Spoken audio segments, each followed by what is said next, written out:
Bonsoir à tous et bienvenue dans ce journal. On est mardi 15 juin 2021 et voici ce qui fait l'actualité de ce jour. Un homme porté disparu depuis le 23 juin a été retrouvé mort dans un égout au quartier Diamaguène.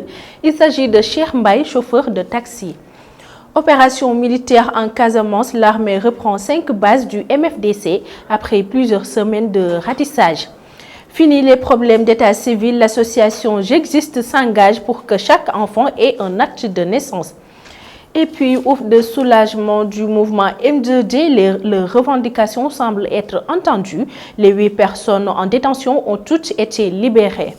Et pour ce qui fait l'actualité, hors de chez nous, à Madrid, des milliers de personnes ont manifesté ce dimanche dans le centre à l'appel de la droite de l'Espagne. En sport, Euro 2021, l'Espagne tenue en échec à domicile face à la Suède. La revue de la presse sera le dernier élément de cette édition. Voici pour le sommaire. Le développement, c'est dans un court instant.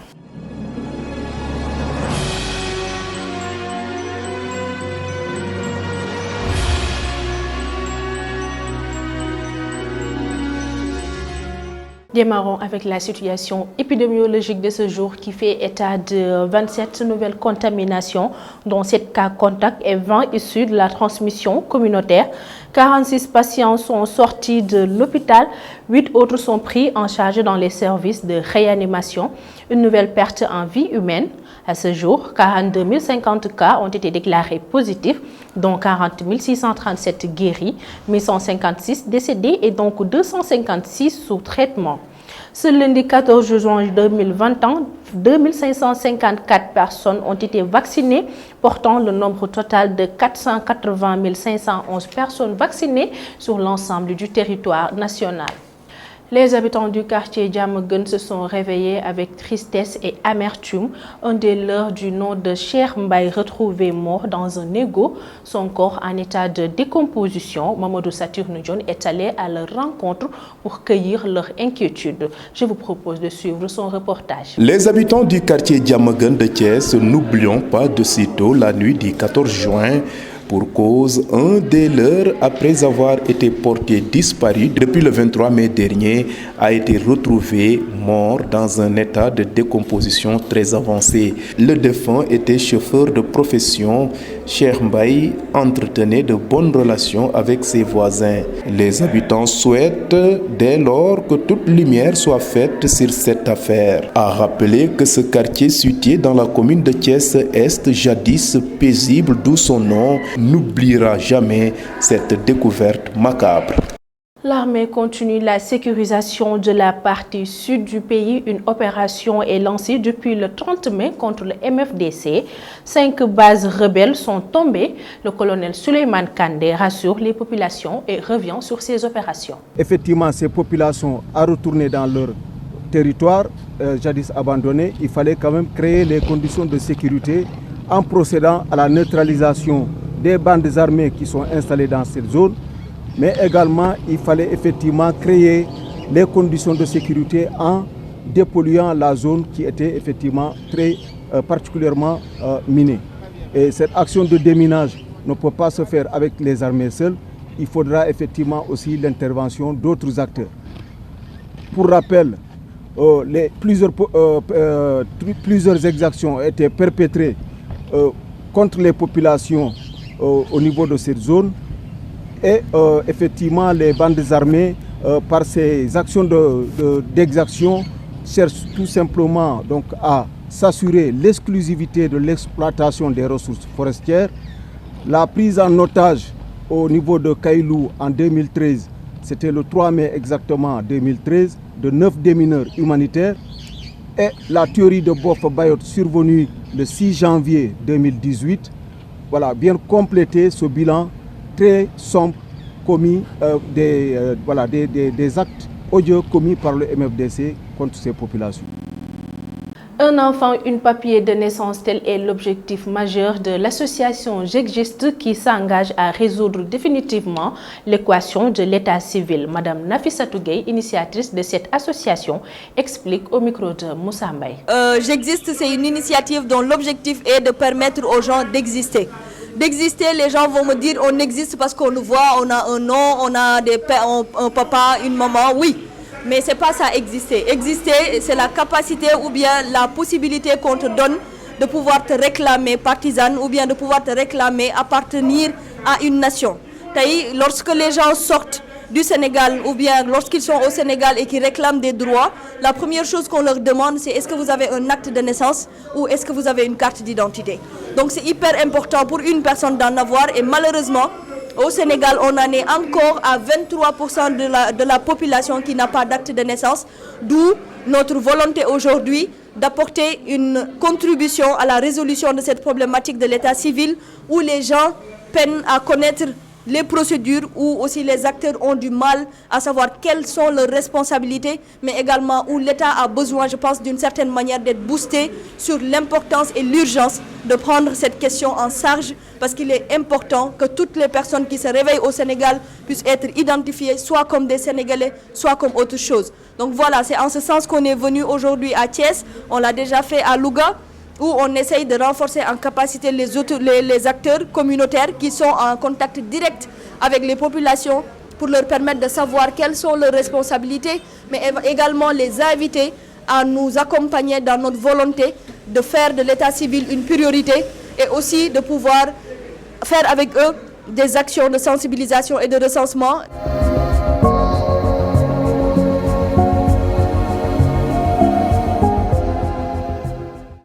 Je vous le disais tantôt dans le sommaire, le mouvement M2D a finalement eu gain de cause. Les 8 personnes en détention ont toutes été libérées. Tel est le point phare de l'actualité nationale à la présentation. Fatou Karagay. Actualité nationale, le mouvement né au lendemain des manifestations violentes de mars dernier qui a renoué avec la rue vendredi dernier. Après 3 mois d'alchimie pour exiger la libération des manifestants en détention a finalement eu gain de cause. Après la libération vendredi dernier de 3 détenus à Diourbel, les 4 autres manifestants en détention à Ziguinchor viennent d'être libérés. Comme l'exigeait le M2D lors de son rassemblement de vendredi dernier, les 8 personnes en détention ont toutes été libérées. Le bilan des jeunes morts noyés à la plage de Malika s'allonge. 3 nouveaux corps ont été repêchés à la plage de Gadaye. Parmi les victimes, rapporte le quotidien Libération, il y a celle de Papsa, âgée de 11 ans, a signalé que 10 cas de noyade ont été signalés dimanche dernier à la plage de Malika, portant interdite à la baignade. 5 corps sans vie ont été repêchés, la majorité des victimes sont jeunes. Le Conseil constitutionnel du Sénégal annonce organiser jeudi et vendredi prochain une rencontre des cours et conseils constitutionnels d'Afrique de l'Ouest sur le thème « Regard croisé sur la justice constitutionnelle ». Cette rencontre de Dakar, organisée de concert avec la Fondation Konrad Adenauer, aura lieu en présence du président de la Cour constitutionnelle fédérale d'Allemagne, ainsi que de responsables des juridictions constitutionnelles du Bénin, du Burkina Faso, de la Côte d'Ivoire, de la République de Guinée, du Mali, de la Mauritanie, du Niger et du Togo, précise un communiqué du Conseil constitutionnel sénégalais. C'était tout pour l'actualité nationale.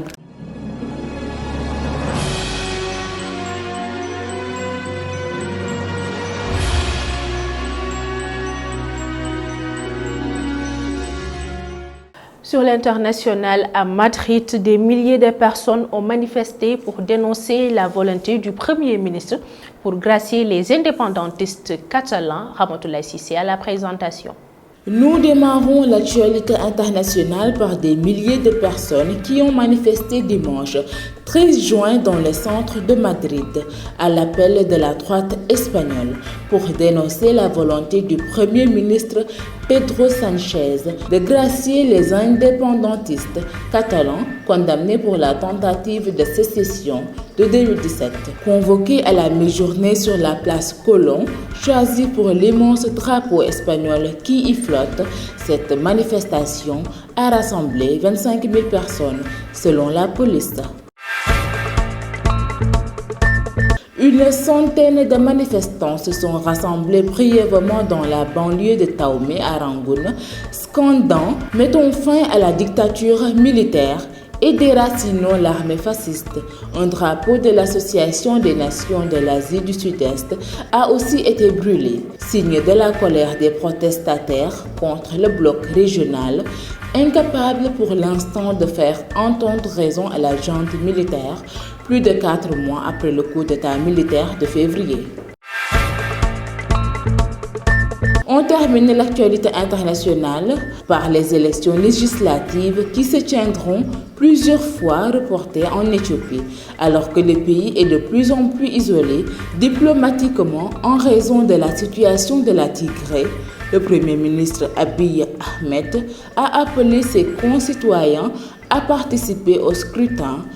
Son gouvernement a rejeté les appels à la désescalade venus du G7, des États-Unis, de l'Union européenne et du pape François. C'était tout pour l'actualité internationale.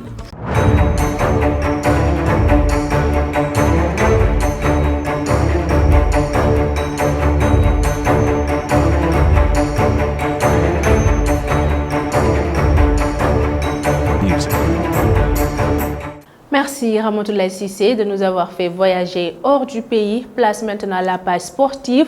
Euro 2020, les hommes de Luis Enrique ont largement dominé sans convaincre face à la Suède.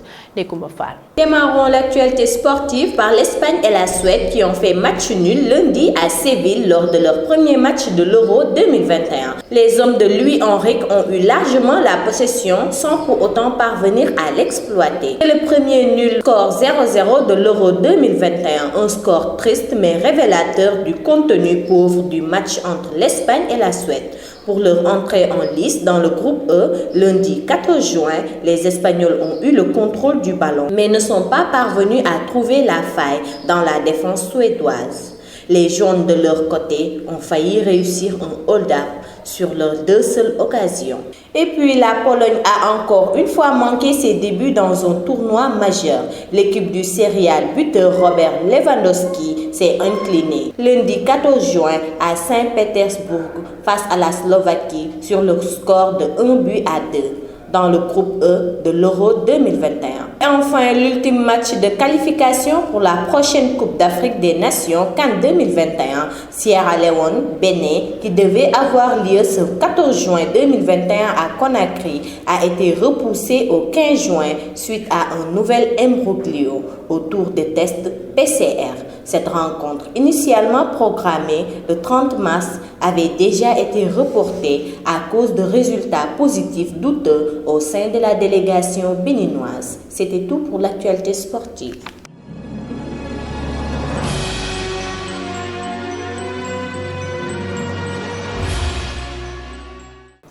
Et dernier élément de cette édition du soir, la revue de la presse qui est l'affaire de Rokhaya Dabambeng. Bienvenue. Le Soleil à sa page 12 revient sur la visite du président Macky Sall dans le Fouta et relie ses propos. Le contrat de confiance entre nous se poursuit. L'Observateur à sa page 9 retrace le manque d'espace qui se fait cruellement ressentir dans certains cimetières de Dakar. De Pikine à Rufisque, la situation est alarmante, indiquent nos confrères. Et d'ajouter, il est difficile de trouver une place pour enterrer ses défunts. Bougane Gueye Dany, leader de Gëm Sa Bopp, était en visite à Xaar Yàlla, annonce la Tribune, très affecté par la situation des habitants de ce quartier situé à Saint-Louis. L'opposant, lors de sa tournée dénommée Tibi-Tank Macky, entamée hier dans le Waalo, a montré toute sa solidarité aux populations de Xaar Yàlla. Les quotidiens traitent la noyade des jeunes qui se multiplient à cause du laxisme des autorités. À la page 3 du journal, nos confrères annoncent et illustrent par une photo d'un Macky Sall très en colère qui demande des mesures idoines et urgentes pour venir à bout de ce fléau. Réumi quotidien s'intéresse à la situation des rebelles en Casamance. Les positions de Ahinga, Badem, Bagam, Bounik et Djileyor ont été reprises par l'armée sans pour autant qu'un bilan exhaustif des opérations n'ait été dressé.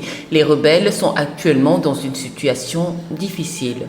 L'As quotidien sur la visite du président Macky Sall dans le département de Podor annonce à sa page 7 que le président de la République a bouclé hier sa tournée de 3 jours dans la région de Saint-Louis avec l'inauguration de la route Pété-Gadjobé-Boké-Dialobé. L'AS titre à ce propos, Macky Sall porté en triomphe au Fouta. Stade pour terminer, France-Allemagne, le choc des titans. Bonne lecture.